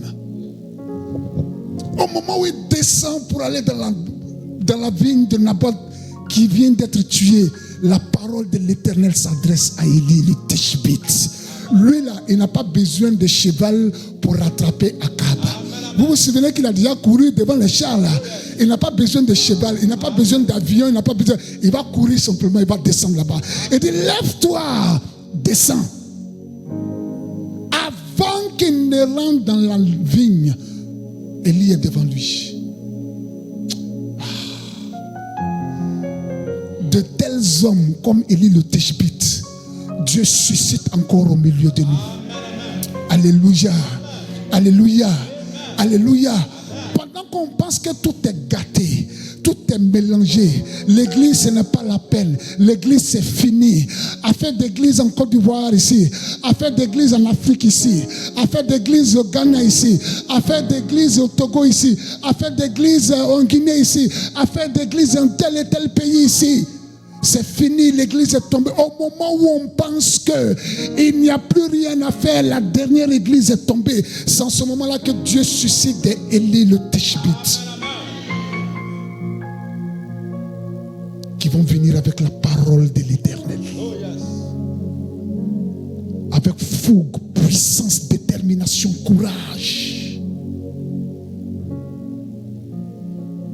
Ils vont croiser les chefs de la conspiration contre l'église. Et qu'est-ce qu'il lui dit? Tu lui diras, ainsi parle l'Éternel, n'es-tu pas un assassin et un voleur? Et tu lui diras, ainsi parle l'Éternel, au lieu où les chiens ont léché le sang de Naboth, les chiens lécheront aussi ton propre sang. Akab dit à Élie, m'as-tu trouvé mon ennemi? Et il lui répondit, je t'ai trouvé parce que tu t'es vendu pour faire ce qui est mal aux yeux de l'Éternel. Voici, je vais faire venir le malheur sur toi et je te balayerai. J'exterminerai quiconque appartient à Akab, celui qui est esclave et celui qui est libre en Israël. Je rendrai ta maison semblable à la maison de Jéroboam, fils de Nabat, et à la maison de Baasha, fils d'Achija, parce que tu m'as irrité et que tu as fait pécher Israël. L'Éternel parla aussi à Jézabel et il dit,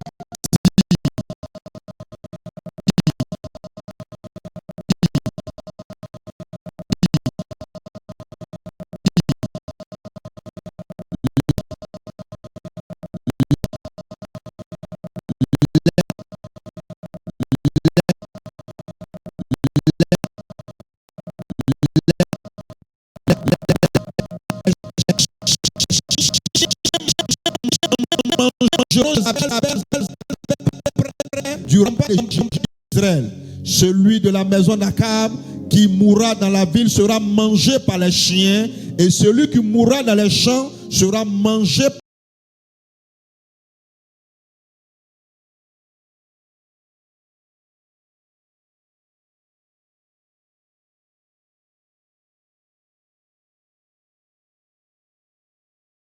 par les oiseaux du ciel.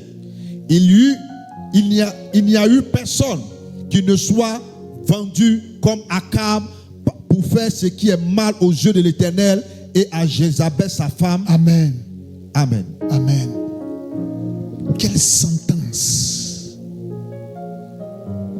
Il dit à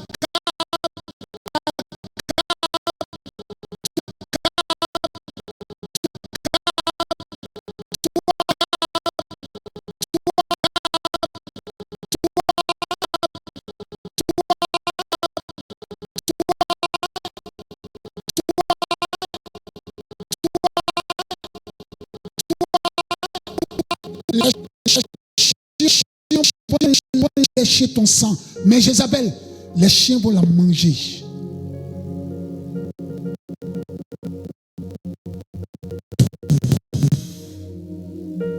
Pourquoi?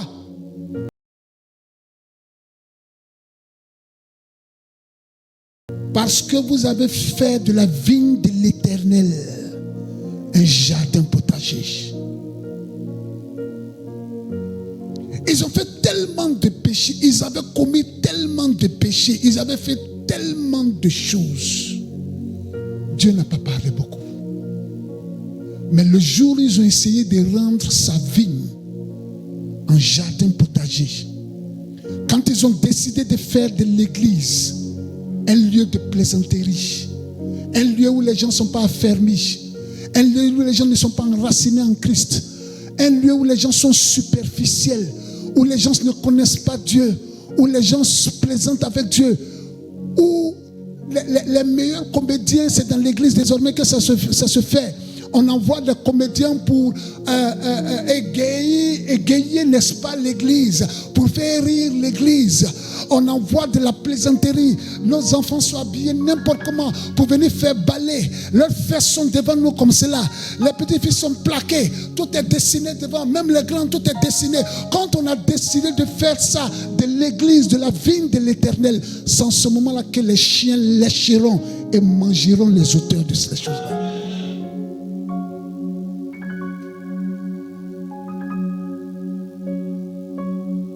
L'église pour laquelle Christ a eu son corps déchiqueté, le sang coulé à profusion.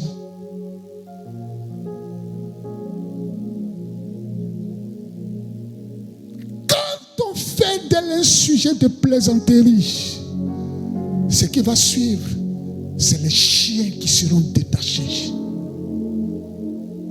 pour boire le sang et manger la chair.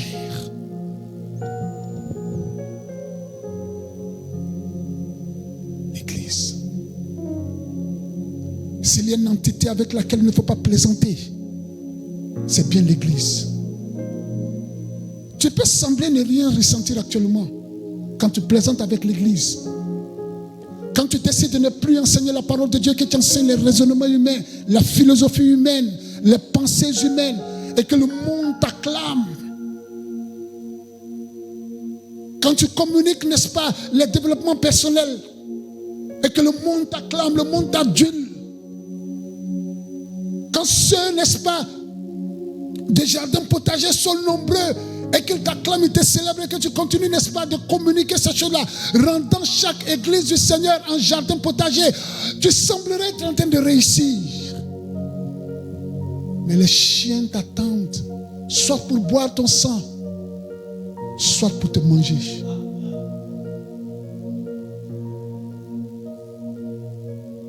L'église. Je veux qu'on s'arrête ici quelque part. Regardez ce qui s'est passé.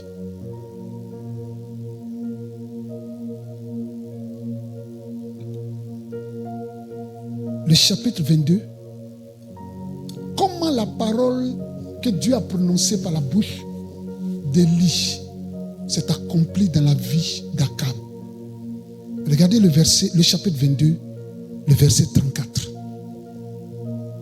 1 Roi chapitre 22, à partir du verset 34. Le roi Akab est allé en guerre. Et il s'est déguisé pour ne même pas qu'on le reconnaisse. Parce qu'apparemment on cherchait le roi pour le tuer. Donc il s'est déguisé pour ne même pas qu'on le reconnaisse. Il a enlevé ses vêtements royaux et s'est mis comme un soldat lambda. Et il allait en bataille. Il a même livré Josaphat pour que les gens regardent Josaphat comme le roi et qu'on essaie de tuer Josaphat. Mais Josaphat a poussé un cri. Ça, c'était notre segment. Mais, et lui, il pensait qu'il avait échappé comme ça, puisqu'il était habillé comme un soldat lambda. Un soldat de rang. Mais le Seigneur le voyait. Ou bien le Seigneur ne le voyait pas? Le Seigneur le voyait. Toi qui as fait de la vigne de l'Éternel un jardin potager, habille-toi comme tu veux. Les yeux de l'Éternel parcourent la terre. Amen. Le verset 34. Chapitre 22, verset 34. Alors un homme tira de son arc au hasard et frappa le roi d'Israël au défaut de sa cuisse. Le roi dit à celui qui dirigeait son char: tourne et fais-moi sortir du champ de bataille, car je suis blessé. Le combat devait acharner ce jour-là. Le roi fut retenu dans son char en face des Syriens et il mourut le soir. Le sang de la blessure coula dans l'intérieur du char. Au coucher du soleil, on cria partout le camp, chacun dans sa ville et chacun dans son pays. Ainsi mourut le roi qui fut ramené à Samarie et on enterra le roi à Samarie. Lorsqu'on lava le char à l'étanche de Samarie, les chiens léchaient le sang d'Akab et les prostituées s'y baignaient selon la parole que l'Éternel avait prononcée. Lui, on lui a dit c'est son sang qui sera léché. Donc il était enterré. On ne lui a pas dit qu'il sera mangé. C'est son sang qui sera léché. On l'a enterré, mais son sang a été léché. Voici ce qui s'est passé.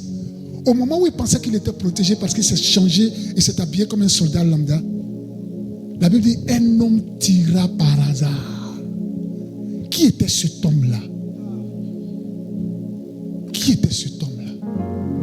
En vrai, qui était cet homme? Il y a un homme dans la Bible, on ne dit pas son nom directement. On l'appelle quelquefois un homme. C'est ce même homme-là qui a croisé la dernière fois Joseph, quand il cherchait ses frères. Et la Bible dit, il errait. Et puis il a vu un homme, il a croisé un homme qui lui a dit, mais que cherches-tu? Et puis il a dit, je cherche mes frères qui se disent. Et l'homme lui a dit, je les ai entendus dire, allons à Dothan. Qui était cet homme-là? Qui entend les conversations des gens, même qu'elle n'est pas proche. Qui était cet homme? Qui est cet homme? C'est ce même homme-là, que Nebuchadnezzar a vu dans la fournaise ardente. Il dit à ces gars, mais c'est pas 3 hommes que vous avez jetés dans la fournaise? Ils disent oui. Il dit, mais je vois un 4e homme qui a le visage d'un fils de Dieu. Qui est cet homme-là? Qui est cet homme? C'est ce même homme-là. La Bible dit, parlant de Jacob, que tard dans la nuit, il a croisé un homme avec lequel il s'est battu. C'est le matin qu'il s'est rendu compte que cet homme-là, en fait, c'était Dieu. Mais qui était cet homme-là vraiment? Qui était cet homme? Qui était cet homme? Qui il est? C'est cet homme-là, la Bible dit, quand les apôtres ont demandé au Seigneur Jésus-Christ, tu veux qu'on te prépare la Pâque? Où est-ce que tu veux qu'on te prépare la Pâque? Et il dit, vous allez voir un homme qui a une cruche sur l'épaule. Suivez-le. Il n'y a pas quelqu'un à qui le Seigneur va nous recommander si ce n'est pas lui-même. Quand il dit, vous allez voir un homme qui a une cruche sur l'épaule. Suivez-le. Qui il est? C'est un autre sujet. Qui est cet homme? Alors, un homme dira, l'homme qui ne loupe jamais sa cible, Akab pensait qu'il était gardé, préservé, protégé. Il a mis toute sa stratégie défensive en place. Mais l'homme là l'a vu. Toi qui t'es vertu à faire de l'église du Seigneur un jardin potager, il te voit. Toi qui, au nom de la renommée, au nom de la royauté, au nom de la célébrité, a décidé de faire de la vigne du Seigneur un jardin potager, il te voit. Il te voit. Il te voit. Une flèche est sortie. Et ça l'a frappé. Il avait une cuirasse. Mais regardez où la flèche l'a frappé. La flèche frappa le roi d'Israël au défaut de la cuirasse. C'est-à-dire la cuirasse, c'est pour la protection. Comment c'est pas ça? C'est pour la protection là. Le corps est protégé. En tout cas, cette partie du corps là est protégée. L'abdomen, la poitrine jusqu'au ventre, tout ça c'est protégé. Mais l'homme qui a tiré la flèche là, il a vu l'ouverture. Je ne sais pas à quelle distance il était, mais il a vu l'ouverture dans la cuirasse. C'est là-bas là exactement qu'il a frappé. Quel que soit ton système de protection, il voit la faille. Il voit la faille. C'est ainsi que le roi est mort.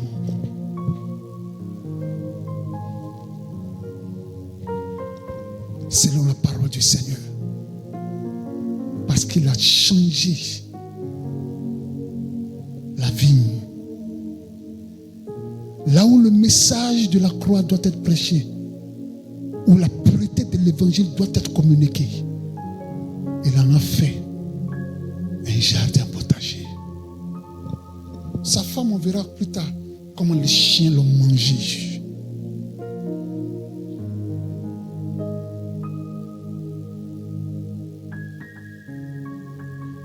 Je vais m'arrêter ici pour aujourd'hui.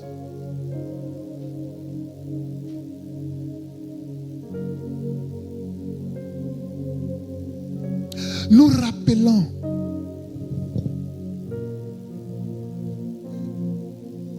que nous ne sommes pas appelés à devenir, vous et moi, peuple de l'abreuvoir et tous ceux qui nous regardent sur les réseaux sociaux. Non, nous ne sommes pas appelés à devenir des jardins potagers. Nous ne sommes pas appelés à devenir des chrétiens piment, tomates, aubergines, choux, quoi encore? Pardon? Concombre. Et toutes ces choses-là. Des chrétiens qui n'ont aucun enracinement en Christ, qui sont en surface et emportés à tout vent Nous sommes plutôt appelés à être des oliviers, des figuiers, des choses qui produisent des fruits dignes de la repentance, que s'abreuvent, dont les racines vont en profondeur pour s'abreuver dans le Seigneur. De tels chrétiens nous sommes appelés à devenir.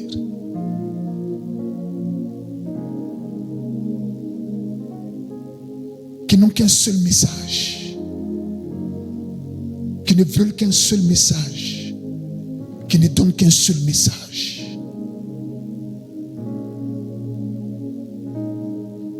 Qui ne sont pas attirés par le palais, par la royauté humaine, ministérielle.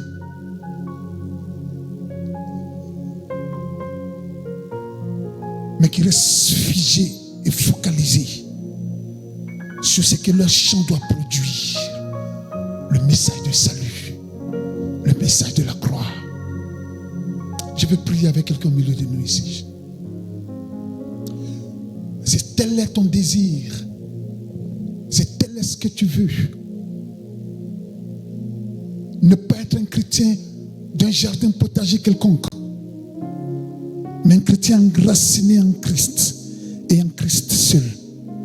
Je vais t'inviter à te tenir debout.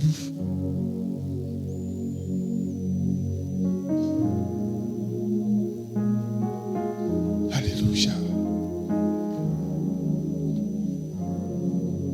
Naboth est mort, mais il priera au Seigneur de le garder en vie jusqu'à ce qu'on voit ces choses-là s'accomplir.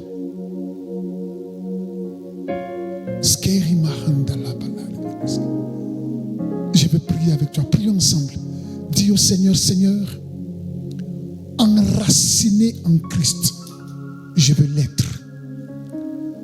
Je veux l'être. Le psaume 1 le dit clairement.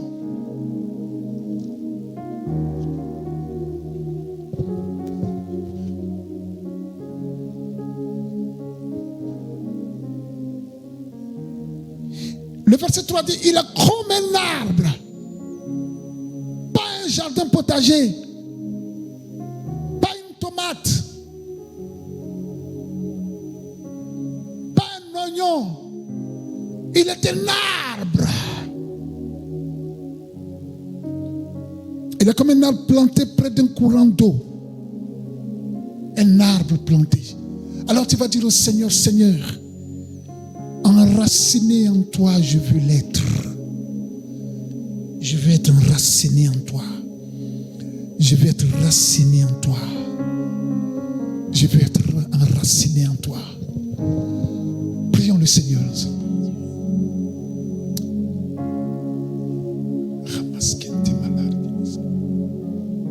Enraciné en toi. Enraciné en toi. Enraciné en toi. Oh, enraciné en toi, Seigneur. Enraciné en toi. Enraciné en toi. Je veux m'enraciner en toi. Enraciné en toi. Enraciné en toi. Quand viendront le vent, la tempête, donne-moi de résister. Enraciné en toi. Merci. Je veux m'enraciner en Merci, toi. Seigneur. Jésus. Merci, Seigneur. Quand viendront le vent et la tempête, donne-moi de résister.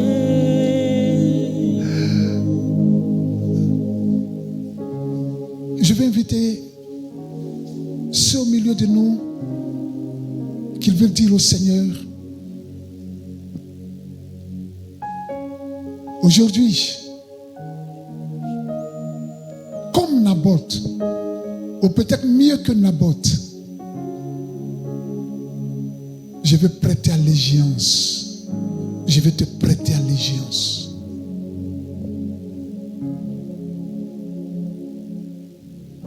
La pression est plus dense qu'à l'époque de Naboth aujourd'hui.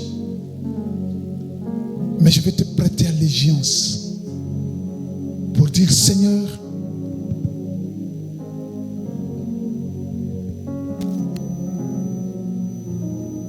je ne braderai pas l'héritage que tu m'as donné, qui est ta parole, qui est l'évangile de paix de notre Seigneur Jésus-Christ.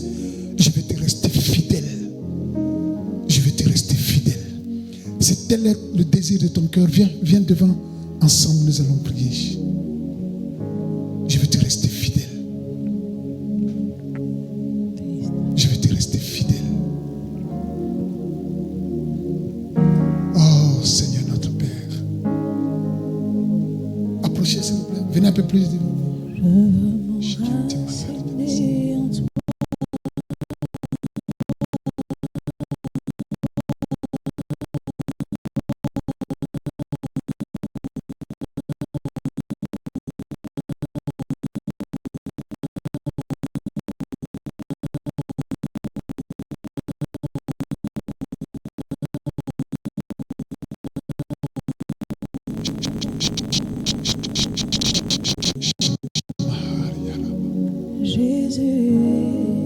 Je ne vendrai pas ma vigne.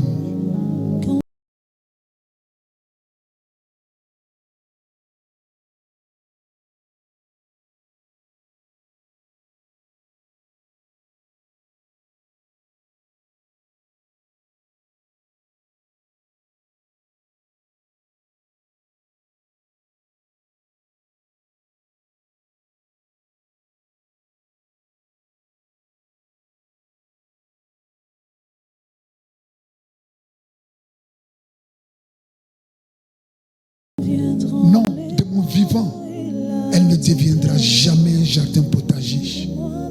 Jamais. Maintenant, je veux que tu parles au Seigneur avec ton propre langage. Je veux que tu dises au Seigneur, me voici devant toi. Me voici. Donne-moi le cœur pour te servir. Le cœur pour te rester fidèle. Parce que Seigneur, tu sais la pression qui est dehors. Tu connais ce qui se passe dehors.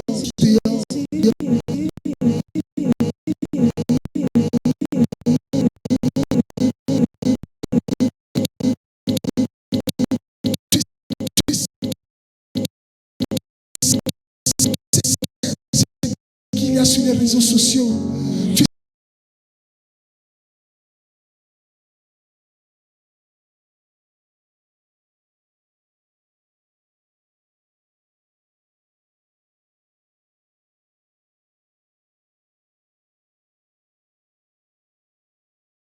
Tu sais ce qu'on entend.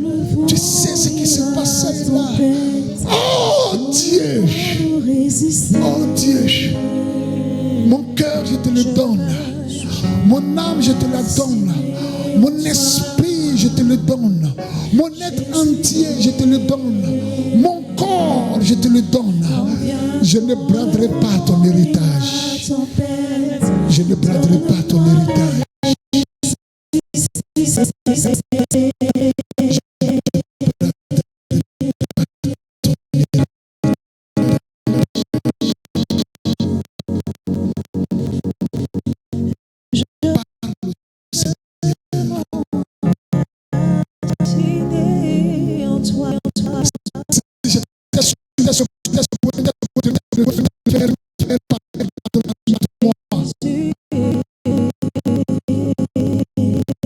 J'étais sur le point de le faire, pardonne-moi. Aujourd'hui, je refuse d'être une tomate. Je refuse d'être je refuse d'être du piment. Je suis un arbre planté en toi. Un arbre planté en toi, enraciné en toi, qui reçoit de toi, qui s'abreuve à ta source, qui s'abreuve à ta source. Merci Père. Quand viendront le vent et la tempête, dans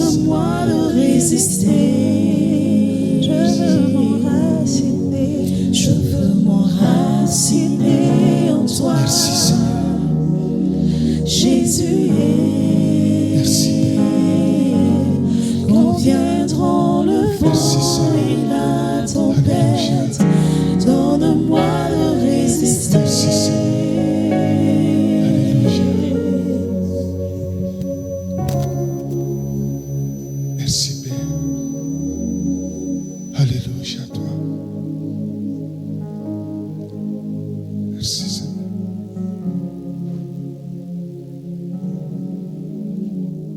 Merci Seigneur. Quelqu'un au milieu de nous à qui le Seigneur est en train de dire: je veux de toi, je veux que tu te consacres davantage. Je veux que tu te consacres davantage. J'ai des choses à faire avec toi et je te les ai déjà mentionnées. Je veux que tu te consacres davantage. Qu'il en soit ainsi au nom de Jésus. Consécration. Alléluia. À une autre personne, le Seigneur est en train de dire: je t'attends au niveau de l'évangélisation. Je veux que tu investisses là-bas. Je veux que tu investisses dans l'évangélisation. De ton temps. Je veux que tu investisses dans l'évangélisation. Dans la prière. Avec tes trésors. Je veux que tu investisses dans l'évangélisation. Qu'il en soit ainsi également pour toi. Au nom de Jésus. Merci Seigneur.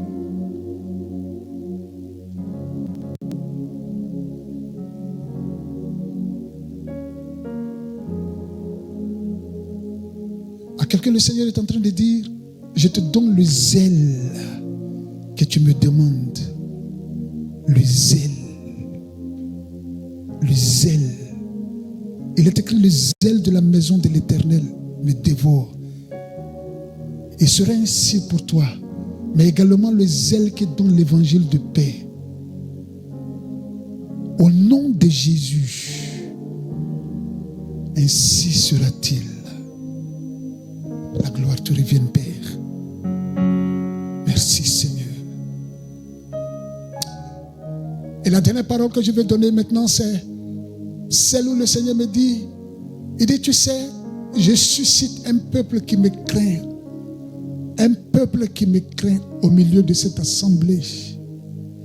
Un peuple qui me craint. Un peuple pour lequel je suis tout. Un peuple qui me respecte profondément. Un peuple qui m'aime. Un peuple qui continuera de me chercher. Un peuple qui me craint. Ainsi sera-t-il au nom de Jésus. Alléluia. Parce que ce que le Seigneur s'en va faire, nos yeux n'ont pas encore perçu cela. Nos oreilles n'ont pas encore entendu ce que Dieu s'en va faire au milieu de cette assemblée et par cette assemblée. C'est formidable ce qui arrive. C'est glorieux ce qui arrive. C'est époustouflant ce qui arrive pour la gloire de notre Seigneur. Voici ton peuple. Renforce-le. Révèle-toi lui davantage. Qu'il continue de s'enraciner en toi et de s'abreuver de ta source. Merci, Papa. Au nom de Jésus. Amen. Amen. Que le Seigneur vous bénisse.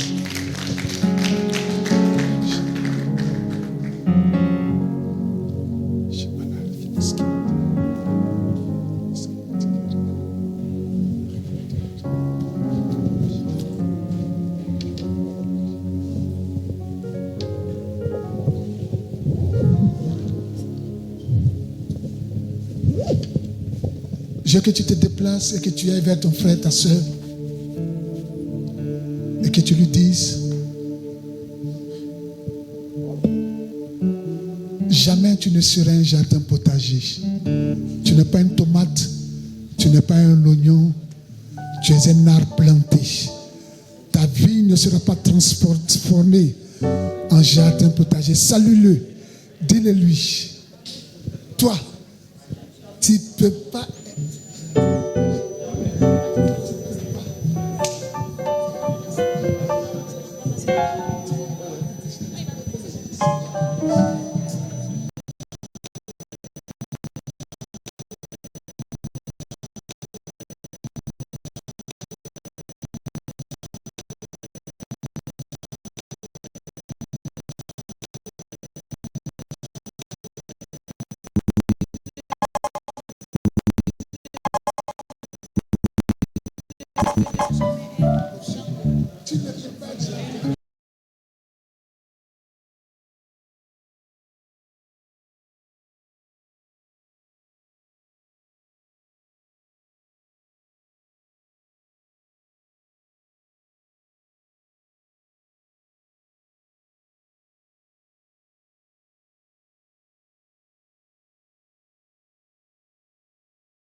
peux pas être jardin potager. C'est pas possible.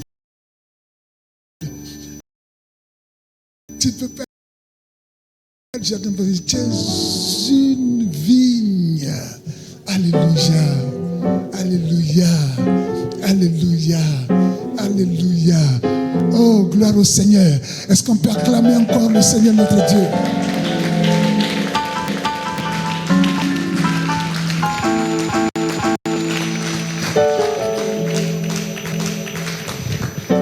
Que le Seigneur vous bénisse et vous garde. Que le Seigneur vous renforce jusqu'à ce qu'on se voit encore. À la parole et au témoignage, la croix reste debout. Dieu vous bénisse et vous garde.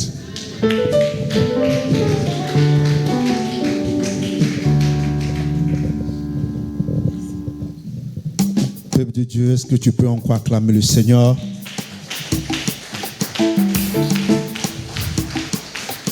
C'est comme ça que tu acclames Jésus ou bien tu acclames le frère aimé? On acclame Jésus. Alléluia. Nous sommes encore ce matin bénis, bénis, bénis, bénis. J'ai une question pour chacun de nous. Qu'est-ce qu'on a peut-être fait à Dieu pour mériter un tel message?